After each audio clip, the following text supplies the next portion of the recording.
As a parent, you want to be able to take away the pain. When she says you don't know how I feel, she's absolutely right.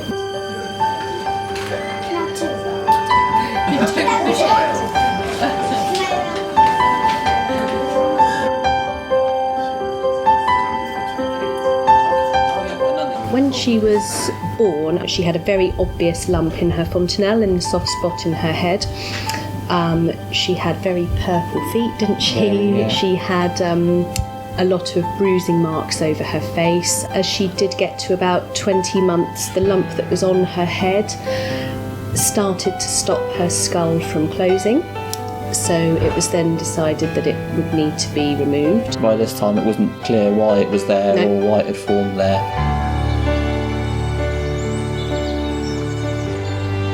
3 years old, we noticed a lot of marks appearing. I, rightly or wrongly, did my own research. So I went along to the GP and said, I think she has neurofibromatosis type 1. And the doctor actually said, I think you're right.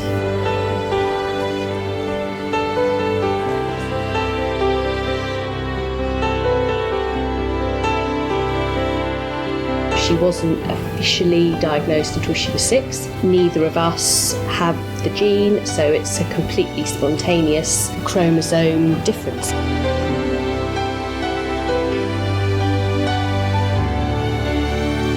The NF1 gene makes a protein called neurofibromin, and neurofibromin is called a tumour suppressor.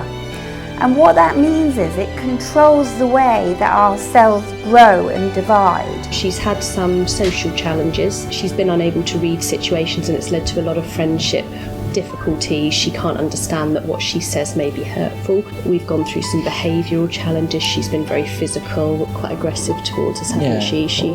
At times. Her short-term memory is not great. Long-term is phenomenal, and she's got a photographic memory, unbelievably so. As she's getting older, she's experiencing very regular daily pain, isn't she, really? Pains, And the itching, constant itchy skin. The other night, her top of her left foot was just tingling away, and she couldn't. She was in tears. She couldn't settle, go to sleep, and we just felt helpless. You know, pain doesn't feel good, and it's sensory and emotional. You know, grief is pain, heartbreak is pain. You know, we're not just talking about physical; we're talking about our experience as humans.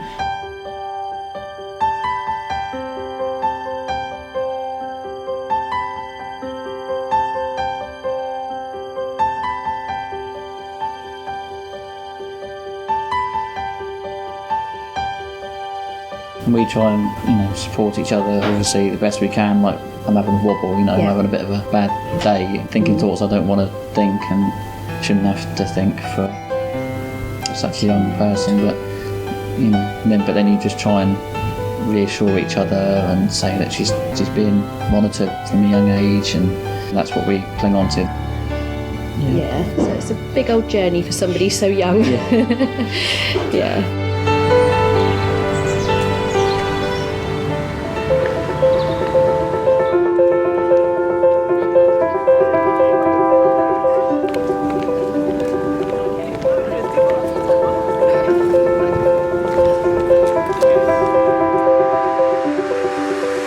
I've got a friend called Lilly who has NF1, because we can talk to them how we feel on it, because